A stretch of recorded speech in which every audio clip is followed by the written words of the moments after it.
Hola, buenas noches. Bienvenidos y bienvenidas a esta nueva transmisión de Opiniones Encontradas, el programa de la Alianza de Medios Independientes que hemos venido realizando desde hace ya bastantes meses. Ya habíamos tenido un poco de inactividad, pero pues que esperamos que en el 2023 retomemos cada 15 días el programa y podamos hacer análisis de la realidad eh, nacional, continental y regional, ¿no?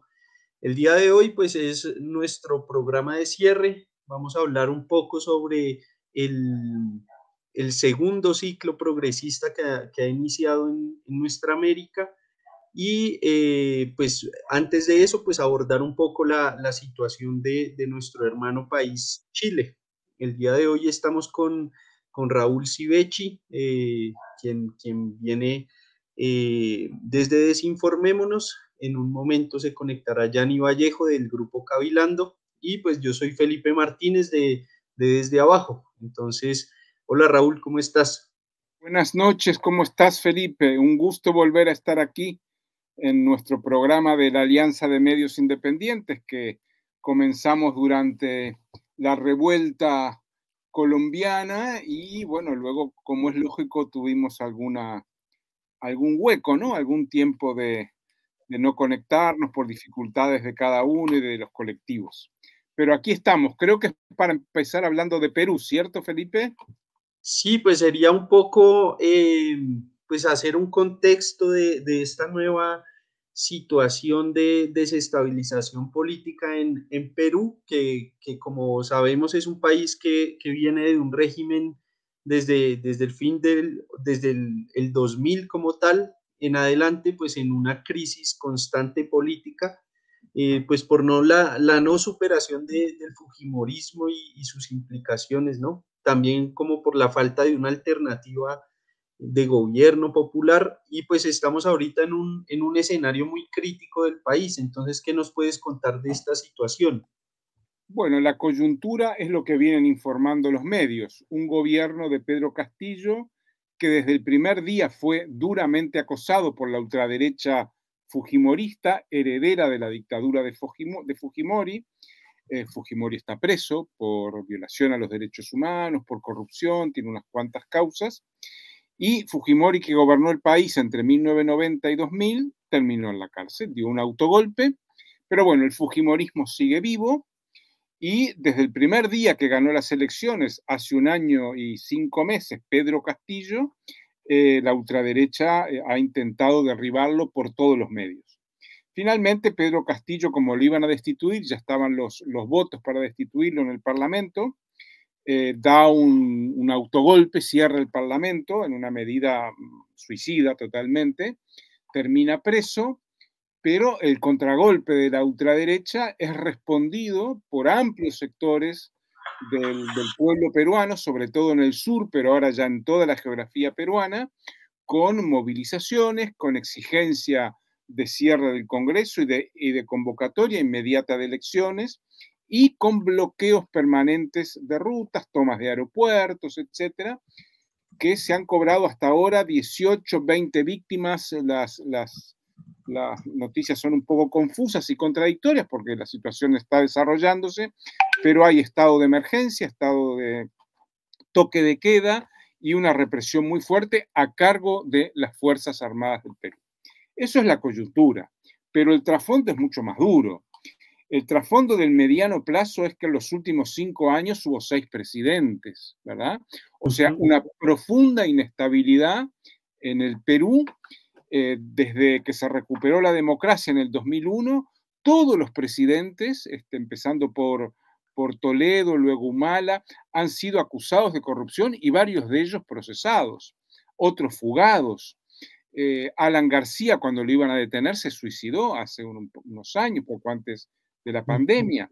Entonces, es una situación de profunda y estructural inestabilidad. ¿Por qué? Bueno, el país está dividido en dos partes, ¿verdad? Las dos mitades, la que votó a Keiko Fujimori, básicamente Lima y la costa, una parte de la costa, y el resto del Perú, que son los Andes, la Amazonía, que votaron a Pedro Castillo, porque la población vio masivamente en Castillo a uno de los suyos, ¿verdad? Luego el gobierno de Castillo fue desastroso, sin rumbo, pero además lo importante es que esta división del Perú estructural, como digo, en donde están las clases medias urbanas costeñas contra las comunidades y los pueblos de la Sierra Andina, básicamente, es la historia del Perú. Esta división, si uno mira la geografía de las luchas de hoy en el Perú, Ayacucho, Andahuaylas, Apurímac, Puno, Cusco, es la geografía de la guerra de los 80, pero es la geografía de la rebelión de Tupac Amaru hace más de 2 siglos. Es la geografía histórica de la fractura del Perú que no solo no se ha revertido, sino que cada día es más dura, más fuerte, y unos cuentan con sus fuerzas armadas, la oligarquía peruana, la burguesía peruana, con el apoyo de la OEA, con el apoyo de los Estados Unidos, y del otro lado, los pueblos con su pobreza, con su identidad, con su dignidad, que están buscando revertir esta situación, como repito, de fuerte ofensiva de la ultraderecha, que es la principal beneficiaria. Y hoy en el Parlamento, que se sometió a votación a adelantar las elecciones, se negó. El Parlamento dijo que no, y por lo tanto quedaría hasta el 2026, ¿verdad? Quedan 4 años de gobierno, y eso es algo que la población no acepta. Quiere elecciones ya, porque si no está Pedro Castillo, que es al que votaron, consideran que es un fraude, consideran que no debe suceder eso. Entonces, bueno, esta es la situación, es muy dramática y revela una fractura, una división de la cual no veo cómo va a poder salir el Perú en este corto tiempo. Evidentemente hay muchas más aristas que podemos ir desilvanando, Felipe. Sí, hay una cosa muy interesante y es cómo esta respuesta también popular podemos mirar la que se va plegando a los estallidos que van sucediendo en diferentes regiones de nuestra América, digamos desde el 2019 con el levantamiento de Ecuador, y que sigue Chile, después Colombia, y entonces vemos como que los pueblos en este momento están cansados también del fraude, cansados de la realidad del empobrecimiento producto del neoliberalismo, del sistema como tal capitalista que empobrece y que genera miseria, pero más allá de la resistencia popular que haya en la calle, todavía no se ve muy claro un horizonte más allá del progresista, ¿no? Y ese sería como nuestro tema de diálogo el día de hoy también, de entender cómo se da este nuevo ciclo progresista, en qué condiciones políticas a nivel global entramos en este marco, pero asimismo, cuál es la situación de los pueblos y de los movimientos sociales. ¿Cómo ves tú esto? Bueno, quedándonos en el Perú, lo que estoy viendo es que la sociedad peruana no ha producido nunca en su historia un gobierno de izquierdas, ¿verdad? Entonces, esto es muy dramático porque la izquierda está muy dividida, muy debilitada electoralmente y políticamente, pero sí hay un movimiento social antiminero, antineoliberal, sobre todo en el sur del Perú, muy potente. Son muchos los emprendimientos mineros de norte a sur que han sido impedidos o respondidos o bien paralizados directamente por la acción popular, ¿verdad? En el norte, la mina aurífera Conga, en el sur, Las Bambas, en toda la geografía peruana, que hay cientos de conflictos mineros, hay una respuesta muy fuerte. Y esta fuerza del movimiento social, esta potencia destituyente del movimiento social, que hace 2 años impidió que un fraudulento señor Merino, nombrado por el Congreso actual corrupto, se hiciera con el poder. Masivamente la ciudadanía rechazó a Merino, y ahí el epicentro fue Lima, que ahora no se está movilizando tanto. Bueno, hay una capacidad de movilización destituyente muy potente que, sin embargo, no se condice con un proyecto político capaz de afrontar esta situación. Entre otras cosas, habría que agregar, esto sucede en toda América Latina, pero en cada país tiene su particularidad, el Estado peruano, un Estado profundamente colonial, el Estado de las élites blancas costeñas, es un Estado muy colonial, es un Estado profundamente opresor y visto como el enemigo por una parte importante de la sociedad, las clases populares y los pueblos oprimidos. Entonces yo creo que esto dibuja un panorama mucho más complejo. Yo no creo que por la vía institucional vaya a haber una solución a esta crisis, porque el Parlamento no quiere elecciones, porque quieren seguir en su lugar, pero si hubiera elecciones, el sistema político haría que más o menos el panorama no cambiara mucho, ¿verdad? Que no hubiera una posibilidad de un cambio electoral importante, porque el sistema funciona para impedirlo, ¿verdad? Entonces, hasta que no cambien las cosas, y están lejos de cambiar en un país como el Perú, con esa clase media blanca atrincherada en Lima, que es 10 millones de habitantes, ¿verdad? Una ciudad del tamaño de Bogotá, eso no va a cambiar. Y es unas clases medias muy diferentes a las colombianas, digo, o a las bogotanas, para tener un ejemplo. Las clases medias bogotanas son mucho más progresistas, más ilustradas, más profesionales, en el sentido de que vienen muchos de ellos de la academia, que las peruanas, donde ha sido el paradigma neoliberal más fuerte junto con Chile, solo que para esos sectores todavía sigue siendo exitoso. Claro, ahí hay unas dinámicas que podríamos abordar un poco más adelante en torno a estos nuevos escenarios de luchas puntuales que se van creando en medio del continente y a nivel mundial, ¿no? Que son las luchas ambientales tomando una fuerza fundamental en defensa de la tierra, pues de los territorios y la vida, pero asimismo está la lucha de las mujeres que cada vez toma más fuerza con los movimientos feministas a nivel mundial y de las diversidades sexuales. Y por otro lado está la juventud, ¿no? Que es como lo que vimos acá en Colombia, que salió con tanta potencia, pero en Chile también. Una juventud también agotada un poco por el modelo, ¿no? Por la crisis misma en la que nos encontramos y que somos quienes nos enfrentamos a la posibilidad del no futuro reinante. Pero pues antes de pasar a esa especificación de luchas que van surgiendo en el continente, nos gustaría que hagamos como una diferenciación de este ciclo progresista que estamos viviendo en este tiempo, en el 2022, y en qué se diferencia con el ciclo progresista anterior, que empieza, digamos, como en el 99, podemos decir que hay un arranque, pero que en el 2005 como que se fortalece un poco más en Mar de Plata, cuando, digamos, presidentes de Brasil, Venezuela, Argentina, Uruguay, Paraguay, se plantan fuerte contra el ALCA y pues las intenciones de ese TLC, que lo que iba a hacer era profundizar el control de Estados Unidos en nuestra región, ¿no? Entonces era un progresismo un poco que encaraba más el imperialismo, podríamos hablarlo de esa manera, o el control de Estados Unidos, y este no es tan similar, ¿no? Entonces, si nos pudieras como profundizar un poco en qué diferencias. Bueno, como tú dices, el primer progresismo fue una ola progresista, fue un ciclo, ¿verdad? Este no lo es. Estos son casos particulares y todos diferentes entre sí.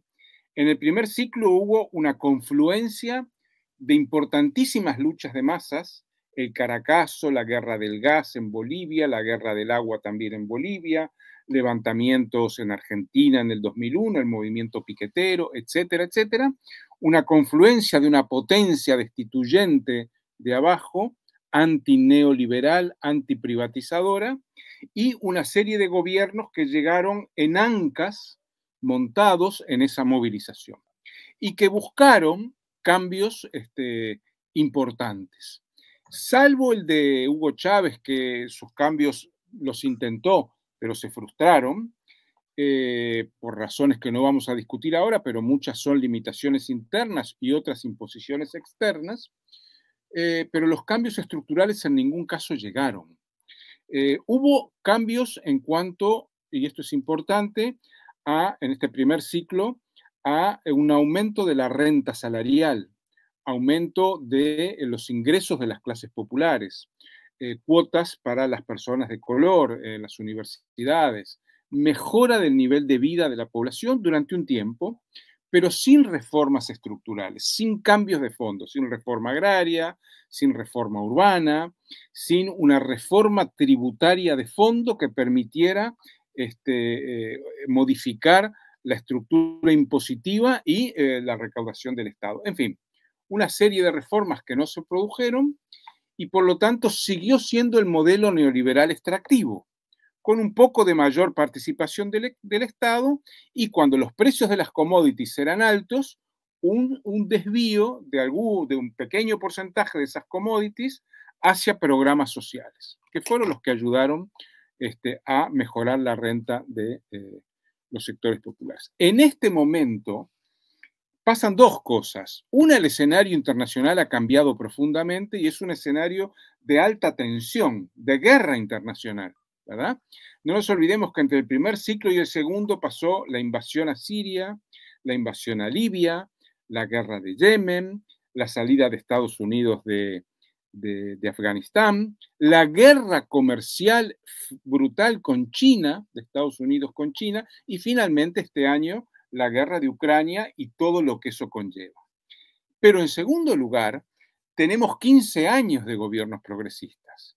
Entonces hay consecuencias de esos 15 años.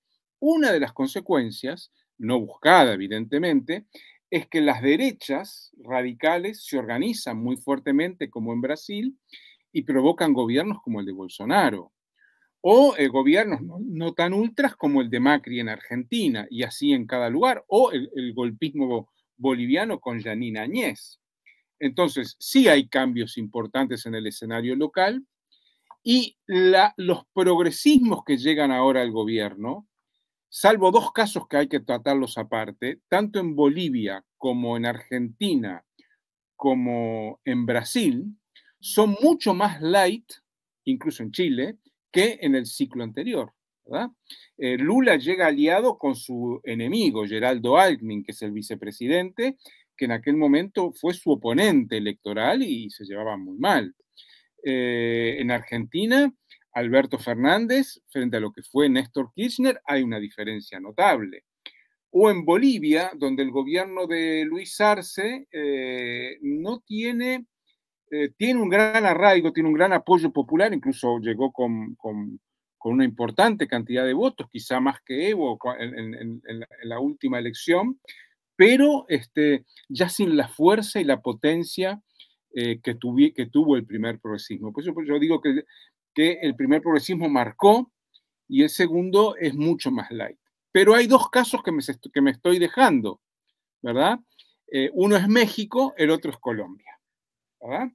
En el caso de México, tiene en común con Colombia que había gobiernos de derecha muy desprestigiados. Peña Nieto, el uribismo, en el caso de Colombia. Entonces, que llegue un gobierno progresista por primera vez en ambos países es muy importante. Y significa un apoyo popular muy fuerte porque es la primera vez que sucede algo así. En México ya son más de 4 años, o 4 años y pico, los que gobierna López Obrador, y ya se puede hacer un balance, ¿verdad?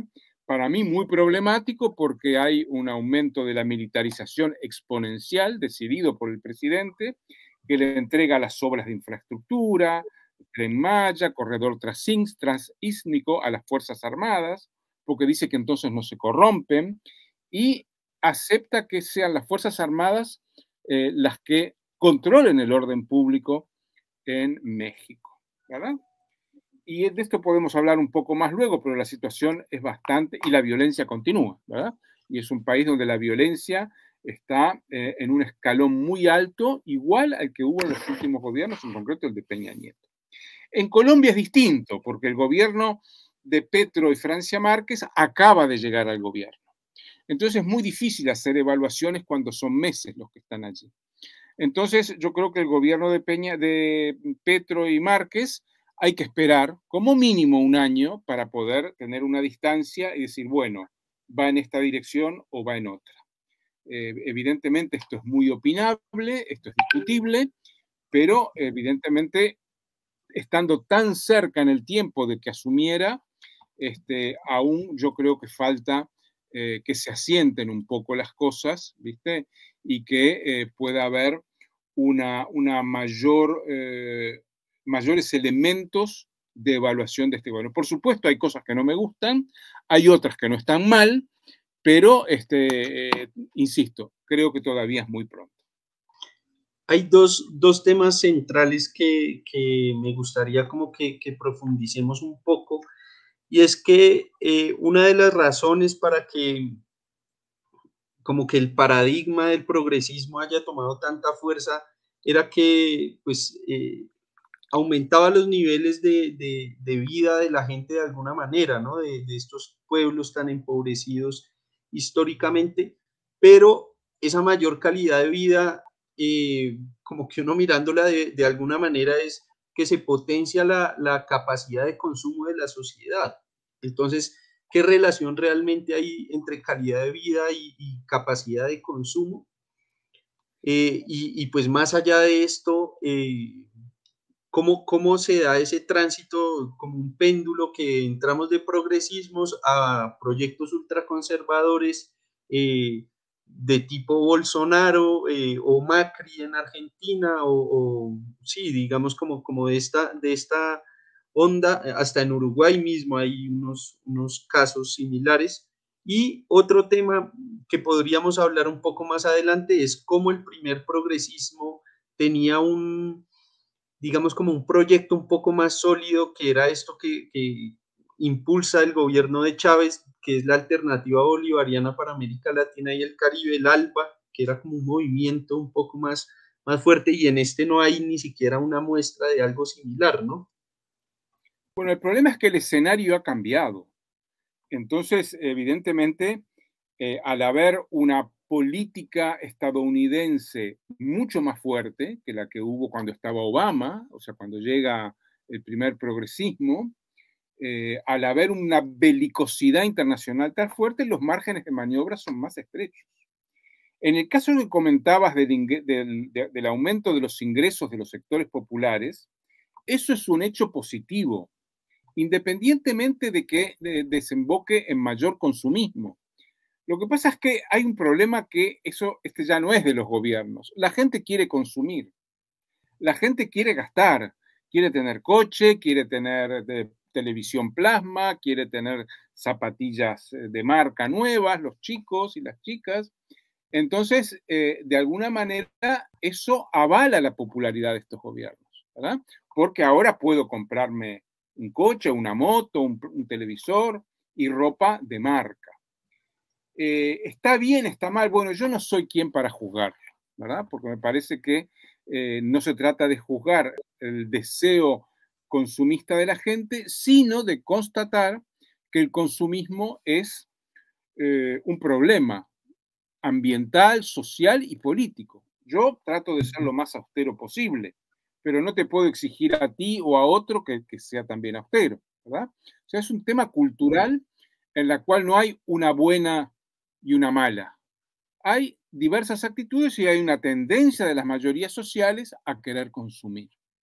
Bueno, yo lo comprendo, no estoy de acuerdo, pero lo comprendo.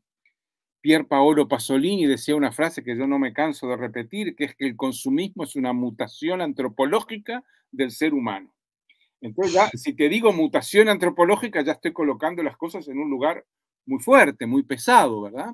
Pero bueno, es la realidad. El consumismo le ha hecho un daño enorme a la humanidad, y eso está íntimamente relacionado con el capitalismo en su fase actual, ¿verdad? Y bueno, estos gobiernos son capitalistas, ninguno se plantea salir del capitalismo. Y creo que podemos decir, donde hay menos consumismo hoy es en Cuba y la gente no está contenta, ¿verdad? Porque no tiene lo básico. Entonces es un tema muy delicado, muy complejo, pero sí, buena parte de ese aumento de ingresos revierte en consumo superfluo, en endeudamiento de las familias, ¿verdad? Porque muchas veces para consumir las familias se endeudan, como ahora tenemos más dinero, y eso es una trampa a medio plazo, pero de alguna manera estos gobiernos satisfacen el hambre popular de consumo, ¿verdad? De consumismo, de mejorar, porque hay que entender también que muchas familias están en niveles de renta muy bajos, ¿verdad? Históricamente. Entonces, lógicamente, quieren aumentar esa renta. El problema es que ese ciclo de aumento del consumo sin cambios estructurales se agota, ¿verdad?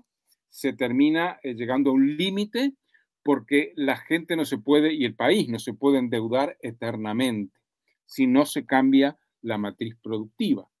Tú sigues siendo pobre, sigues siendo precario, mujer que vende en el mercado, pero ganas más dinero, ¿verdad? Porque tienes apoyos sociales del Estado, programas sociales o lo que sea.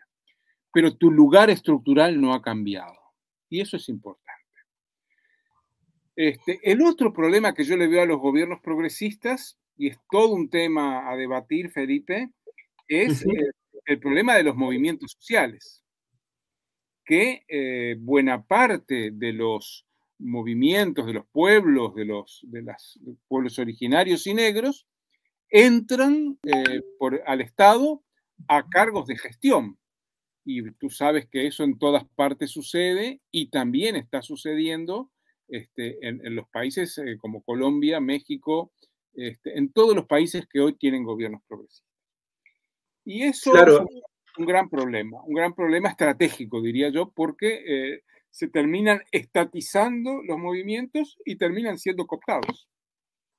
bueno, Raúl, una de las razones para hacer este programa, pues es un poco para también hablar de los aprendizajes que deberían tener los movimientos sociales, los movimientos de abajo, así como la misma sociedad, ¿no? Entonces, si pudieras hacer como un breve listado o puntos claves que tú digas, estos son los aprendizajes básicos que deberíamos tener, ¿cuáles serían estos?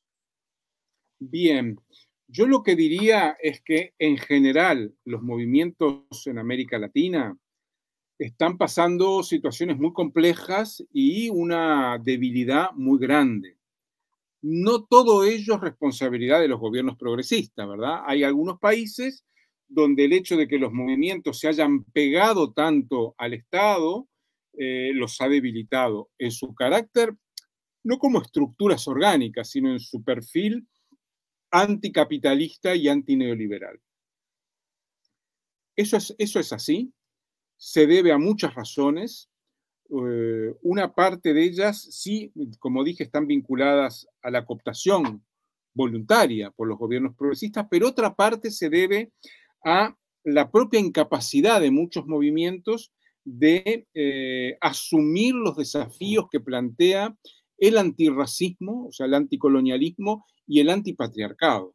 Yo conozco colectivos que han entrado en crisis en Uruguay, en Argentina, me imagino que en todos lados, por situaciones de acoso machista a compañeras dentro de los colectivos. Entonces, hay muchas razones. Yo creo que hay una vejez de los movimientos cada vez mayor, de los grandes sobre todo. Hay una tercera razón que tiene que ver con que la vieja cultura política de grandes organizaciones como los sindicatos, jerárquicas, ¿verdad? Autoritarias, están en crisis. Esa cultura política está en retroceso. Entonces, en su conjunto, los movimientos, por diversas razones, atraviesan situaciones complejas. Pero, en paralelo, hay una fuerte tendencia a las autonomías. Cuando hablamos de movimientos de autonomía, pensamos naturalmente en el zapatismo, de alguna manera en los Nasa Misak de Colombia o en los Mapuche, pero tenemos movimientos autónomos en toda América Latina y cada vez más. Yo acabo de recibir un trabajo de un compañero brasileño que se llama Fabio Alckmin, que él estudia lo que llama protocolos de consulta de pueblos indígenas en la Amazonía peruana, que son, brasileña, la Amazonía legal brasileña, que son autodemarcaciones que realizan estos pueblos autónomas con sus propias guardias indígenas. Y en este momento hay 26 protocolos de consulta que contemplan a 64 pueblos indígenas diferentes y abarcan 48 territorios indígenas. Y hasta 2019 eran solo 14, ahora ya son 26, capaz que él no había relevado algunos de esos. Tenemos el gobierno territorial autónomo en Perú de la nación Huampis y de la nación Aguajún, del cual me gusta siempre hablar, porque son ejemplos de que se puede caminar en otra dirección. Lo que quiero decirte con esto es que la tendencia autonomista es muy fuerte. Ha crecido exponencialmente en los últimos años. En algunos lugares se ha debilitado, pero incluso ahí en el Cauca tenemos históricamente desde el año 2000 la Guardia Indígena, pero ahora tenemos Guardia Cimarrona, tenemos Guardia Campesina. Y uno puede decir, bueno, quizá el CRIC o el Mundo NASA se acerque mucho al gobierno. Sí, es evidente, ¿no? Pero nadie se plantea desmontar la Guardia Indígena, ¿verdad? Nadie se plantea eso, ni hablado, ni explícita ni implícitamente. ¿Por qué? Porque los pueblos han hecho su... Y la Guardia Indígena es para mí el núcleo central de la atención autonómica de esos pueblos, de la atención a las transformaciones. Y entonces, con este ejemplo te quiero decir que hay las dos cosas, ¿verdad? Es un magma que está en movimiento. Y hay movimientos que parecen autónomos y luego hacen una inflexión contraria. Y hay algunos que parecen muy frágiles, muy débiles, y sin embargo por ahí se fortalecen en una posición hacia la autonomía. O sea que no hay una línea única que los abarque a todos, sino que hay algo que se está moviendo, y se está moviendo muy intensamente. Entonces yo lo que quiero es dejar esa imagen, ¿no? De que hay una gran diversidad, hay una fuerte tendencia que yo creo que es mayoritaria a la debilidad, a la crisis, la cooptación, pero hay otra fuerte tendencia de crecimiento de las autonomías que hace 20 años no existía con la intensidad actual. Sí, además es muy interesante ver que no solamente este giro hacia el autonomismo se está dando en nuestra región, sino es como un tema planetario, ¿no? Entonces es como ese mundo nuevo que se ve que están haciendo también y que tiene un paradigma distinto. Yo creo que en Medio Oriente el proceso del pueblo kurdo también da muchas lecciones, ¿no? De cómo construir de una manera muy grande y como pueblo, ¿no? Entonces, así como hablamos de estas lecciones para los movimientos, para ir cerrando, ¿qué lecciones qué reflexiones harías tú para evitar ese retorno a un ciclo ultraconservador de extrema derecha después de este periodo progresista? O sea, ¿qué hace falta para no volver ahí? Bueno, yo no lo sé, primera respuesta, porque la derecha está ahí, el uribismo está ahí, y nada garantiza que no pueda volver a ganar. Legítima o ilegítimamente. Digo, legítimamente sería si el gobierno Petro fuera horrible, bueno, viene un gobierno de derecha, pero puede haber una trampa de carácter mediática, puede haber una campaña mediática, una campaña sucia mediática, o puede haber otros movimientos de la derecha que debiliten al progresismo. O sea, eso está fuera de nuestro control y fuera del control de los movimientos. Lo que yo le diría sí a los movimientos es que es muy probable que no vaya a haber siempre gobiernos progresistas, ¿verdad? Porque así pasó en Bolivia, en Argentina, en Brasil, en Chile, en Ecuador. Entonces, que tienen que fortalecerse, que no pueden estar pendientes del día a día, tienen que trazar planes de más largo plazo. Y que si un movimiento decide que sus dirigentes o tener una alianza estrecha con el gobierno, que no olvide toda su construcción previa, que no haga acuerdos con el gobierno poniendo en riesgo lo que ya han construido. Eso sí sería horrible porque sería dilapidar un acumulado histórico y político y autonómico muy fuerte. ¿Tú crees que entrando en relación con el gobierno vas a obtener ciertas cosas? Bien, hazlo, pero no pongas en juego tu organización, tu proyecto de largo plazo, las escuelas, la salud, tu autonomía, no la pongas en cuestión. Desde la autonomía, ¿se pueden mantener relaciones con el Estado? Se pueden, hay algunos que las tienen. No depender del Estado, porque ahí está la trampa, ¿verdad? Pero mantener relaciones se puede. Entonces yo creo que un movimiento tiene que prepararse para todos los escenarios, ¿verdad? Hoy en día algunos movimientos tienen viento a favor. Antes tenían viento en contra, en Colombia, por ejemplo. Pero el viento puede virar y eso no depende de nosotros, porque en el campo de fútbol hay muchos actores y la derecha es un actor que no se va a rendir y va a querer volver a ser gobierno. Y puede que lo consiga, puede que no. No es que yo desee que lo consiga, pero puede suceder porque ya viene sucediendo. Entonces, con los ojos puestos en ese escenario, se puede planificar un trabajo a más largo plazo para seguir construyendo, seguir creciendo, porque no nos olvidemos que hoy el Estado-Nación en todo el mundo está en crisis, no es un caso de América Latina, el Estado-Nación, mira, ayer estaba mirando la prensa española y dicen que en España, un país de Europa, que cuando vas a la sanidad a pedir hora para el especialista que te atiende, la hora demora 3 meses, ¿verdad? En darte la hora. Y si te tienen que operar, puede llegar a demorar 1 año. O sea que si es grave, te mueres antes. Y eso pasa en Europa, no en Colombia, no en Uruguay, no en Brasil. Entonces, estructuralmente, el Estado-Nación se está desfondando. Evidentemente, cuando llegan gobiernos progresistas, se mejora un poco esta situación. Pero el deterioro de largo plazo es inevitable. Eso lo hemos tratado con Decio Machado en este libro que hemos hecho sobre los estados para el despojo, ¿verdad? Mostrando cómo ya no estamos en el periodo en el cual los estados más o menos componían una base, una telaraña de protección de los sectores populares y de toda la sociedad. No, ya no estamos en ese periodo. Entonces no se pueden permitir que se debiliten la educación no es propia, la salud propia, la justicia propia y la producción propia. Estoy usando el lenguaje que utilizan los NASA en sus territorios.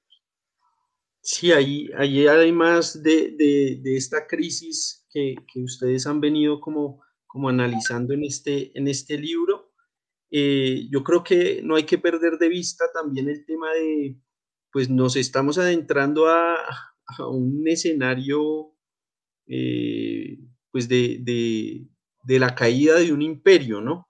Y cuando los imperios caen, su último coletazo siempre es una guerra, ¿no? Y si arranca una guerra realmente entre imperios, pues eso va a ocasionar que los países que no somos imperios y que estamos bajo un dominio geopolítico, pues los países y las fuerzas militares actúen de determinada manera, ¿no? Y eso nos puede complicar mucho.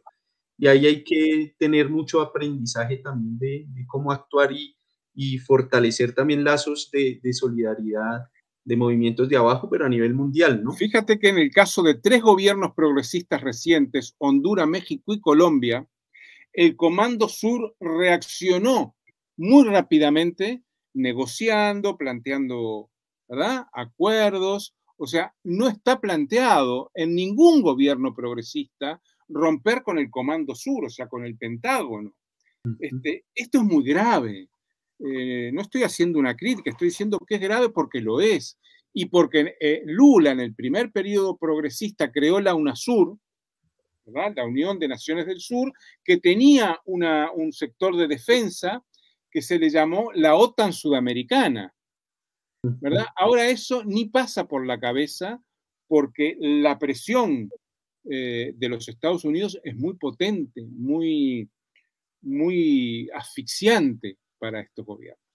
Entonces, bueno, son temas abiertos que en próximos programas tendríamos que discutirlos, que verlos, que profundizar y que ir haciendo un seguimiento de cómo vienen las cosas con estos nuevos gobiernos. Bueno, Raúl, no, muchísimas gracias por tu palabra. A nuestra audiencia, pues también gracias por estar ahí. Tuvimos algunos inconvenientes técnicos que trataremos de ir mejorando cada vez más y pues para seguir brindando este tipo de discusiones y abrir otros horizontes también a las miradas políticas. Nadie está diciendo que esta es la verdad, sino pues eso, un punto de vista también necesario y crítico. Entonces, Raúl, muchísimas gracias y hasta una próxima. Sí, Alfonso, gracias al equipo técnico y estamos en poco tiempo volviéndonos a ver.